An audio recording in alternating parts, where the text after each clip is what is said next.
Hello students, आज हम garlic पढ़ेंगे।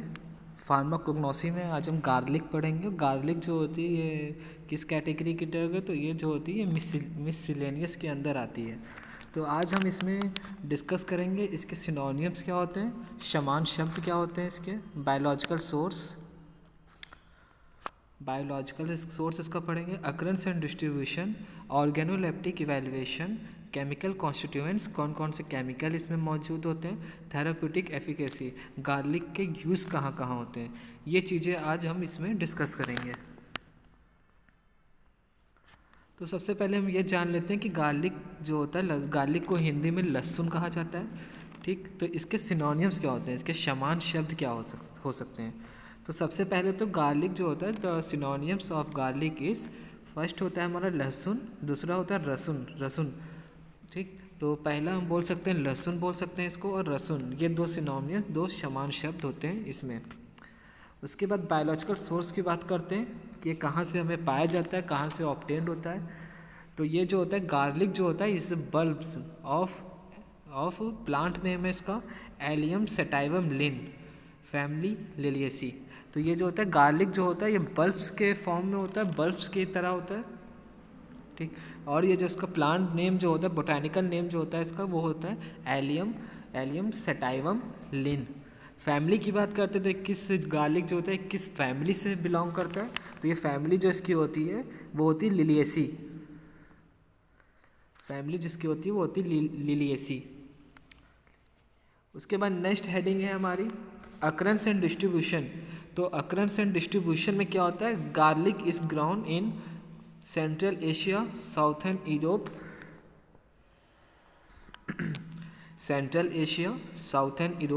USA and India. In India, all the states are producers of garlic.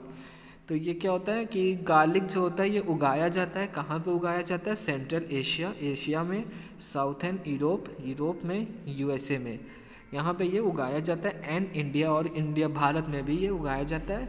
In India all the states are producer of garlic. तो India में क्या होता है, ज़्यादातर मुख्य रूप से ज़्यादा पाया जाता है इंडिया में, भारत में ज़्यादा पाया जाता है। ऑल स्टेट्स में भारत से ही दिया जाता है। ठीक, उसके बाद नेक्स्ट हेडिंग क्या है, ऑर्गेनोलेप्टिक इवैल्यूएशन। नेक्स्ट हेडिंग है इसमें ऑर्गेनोलेप्टिक इवैल्यूएशन। तो ऑर्गेनोलेप्टिक इवैल्यूएशन में पहला कलर, कि कलर क्या होता है इसका। तो bulbs are white to pink. ठीक, बल्ब्स जो होते हैं वो कलर उनका होता है वाइट, सफ़ेद होता है, और पिंक गुलाबी कलर के होते हैं। ऑर्डर जो होता है एरोमेटिक होता है इसका, स्मेल जो होती है जैसे कि गार्लिक की, वो स्मेल जो होती है वो एरोमेटिक होती है, एरोमेटिक जैसे कि सुगंधित, ठीक, सुगंधित होती है। टेस्ट पंजेंट होता है, पंजेंट का मतलब होता है तीखा, टेस्ट जो इसका स्वाद होता है गार्लिक का वो तीखा होता है। साइज़ की बात करते हैं तो the size of garlic is 1.5-2.5 centimetre. तो क्या होता है इसमें कि गार्लिक का जो साइज होता है बल्ब्स के फॉर्म में होता है, तो इसका जो साइज होता है वो 1.5 से लेके 2.5 सेंटीमीटर तक होता है। ठीक, टाइप की बात करते हैं तो सब globular compound bulb with several gloves enclosed in a silky white or pinkish powdery envelope of the skin। तो इसका क्या मतलब होता है कि जैसे कि सब ग्लोबुलर होता है, तो बल्ब जो होता है वो गोले के आकार का होता है, और विथ सेवरल क्लोव लॉन्ग के जो होती हैं उसमें गुलाबी लिफाफे के, मतलब कि एक एनवेलप की तरह होता है, एनवेलप की तरह उसमें दिया जाता है। ठीक, यौगिक बल्ब होता है, enclosed in a silky white और पिंकिश पर्पल एनवेलप। तो क्लोव जो की तरह बल्ब जो होती हैं क्लोव की तरह होती हैं, और क्लोव जो होता है वो एनवेलप की तरह वाइट कलर का होगा या पिंकी पेपर कलर का एनवेलप होता है, उसमें दिया जाता है।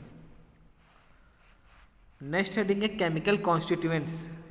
इसमें क्या होता है कि कौन कौन से केमिकल जो होते हैं गार्लिक में ऑब्टेन्ड होते हैं, पाए जाते हैं। तो इसमें पहला पॉइंट है garlic buds contain carbohydrate 29%, albumin protein 50%, fat 0.1%, mucilage and volatile oil.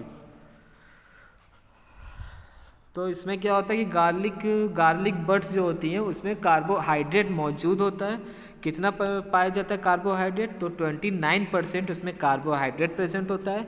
फिर उसके बाद एल्बुमिन प्रोटीन जो होता है वो 50%, इसमें एल्बुमिन गार्लिक बड्स में 50% एल्बुमिन भी मौजूद होती है, एल्बुमिन प्रोटीन्स। फैट जो होता है वो 0.1% इसमें होता है, प्रेजेंट होता है। उसके बाद म्यूसिलेज एंड वोलेटाइल ऑयल भी गार्लिक में, लहसुन में पाए जाते हैं।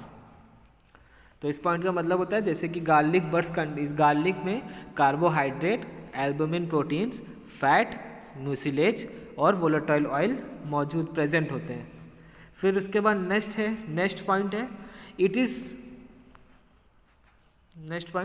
इज ऑल्सो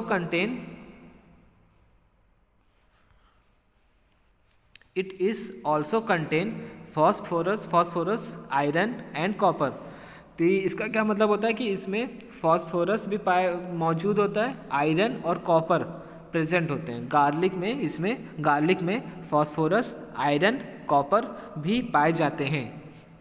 उसके बाद नेक्स्ट पॉइंट है it's chief active constituent is the volatile oil which is contain allyl propyl disulphide, diallyl disulphide, alliin and allicin. तो इसमें क्या होता है, इस पॉइंट में क्या होता है कि जैसे कि इसका जो मेन केमिकल कॉन्स्टिट्यूएंट्स है वो होता है वोलेटाइल ऑयल। इसका जो मेन केमिकल कॉन्स्टिट्यूएंट्स है वो होता है वोलेटाइल ऑयल। तो वोलेटाइल ऑयल में जो होता है उसमें वोलेटाइल ऑयल में पाया जाता है एलिल प्रोपाइल डाइसल्फाइड जो होता है वो वोलेटाइल ऑयल में मौजूद होता है। उसके बाद डाइएलाइल डाइसल्फाइड, ये भी जो केमिकल होता है ये भी वोलेटाइल ऑयल में प्रेजेंट होता है। उसके बाद एलिन केमिकल और एलिसिन, ये दोनों चीज़ें इसमें वोलेटाइल ऑयल में मौजूद होती हैं। फिर उसके बाद नेक्स्ट हेडिंग है थेराप्यूटिक एफिकेसी, कि गार्लिक के यूज़ कहाँ पे हैं। तो पहला तो होता है it is used as a carminative. तो इसका जो उपयोग होता है सबसे पहले वो होता है कार्बोनेटिव में इसका उपयोग होता है, और GI regulator, it is used in कार्बोनेटिव। इसका जो उपयोग कार्बोनेटिव में एज गार्लिक जो होता है वो उपयोग होता है, यूज़ होता है। फिर सेकेंड पॉइंट है it is used in expectorant and stimulant. तो इसका जो गार्लिक का जो उपयोग होता है वो एज अ एक्सपेक्टोरेंट के रूप में किया जाता है। एक्सपेक्टोरेंट जैसे कि कफ हो जाता है, खांसी जो होती है, तो उसको कम करने के लिए खांसी सिरप में जो होता है सिरप में होता है, ठीक। खांसी को कम करने के लिए एज अ एक्सपेक्टोरेंट के रूप में किया जाता है। उसके बाद एज ए स्टिमुलेंट के रूप में भी गार्लिक का उपयोग होता है।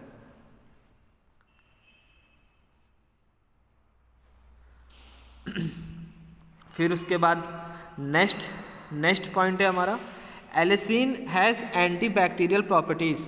तो इसका क्या मतलब होता है, जैसे कि अभी बताया था उसमें केमिकल कॉन्स्टिट्यूएंट्स में केमिकल में गार्लिक में एलिसिन मौजूद होता है। तो एलिसिन जो केमिकल होता है वो जो होता है उसमें एलिसिन केमिकल में एंटीबैक्टीरियल प्रॉपर्टीज़ जो होती है, बैक्टीरिया को किल करने की जो प्रॉपर्टी, बैक्टीरिया किल जो करता है वो केमिकल जो होता है इसमें मौजूद होता है गार्लिक में। Allicin has antibacterial properties. तो एलिसिन जो केमिकल है उसमें एंटीबैक्टीरियल प्रॉपर्टीज़ मौजूद होती है, प्रेजेंट होती हैं। फिर नेक्स्ट पॉइंट है it is used in high blood pressure, it also maintain the cholesterol level in the body.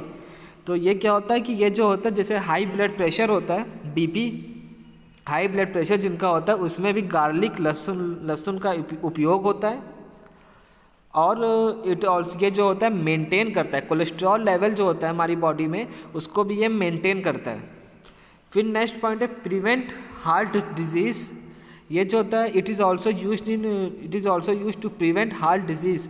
तो ये क्या करता है कि प्रिवेंट, सुरक्षा, हार्ट डिजीज़ जो हो जाती है, जैसे कोई हार्ट डिजीज़ होती है उसमें भी एज अ गार्लिक का यूज़ होता है।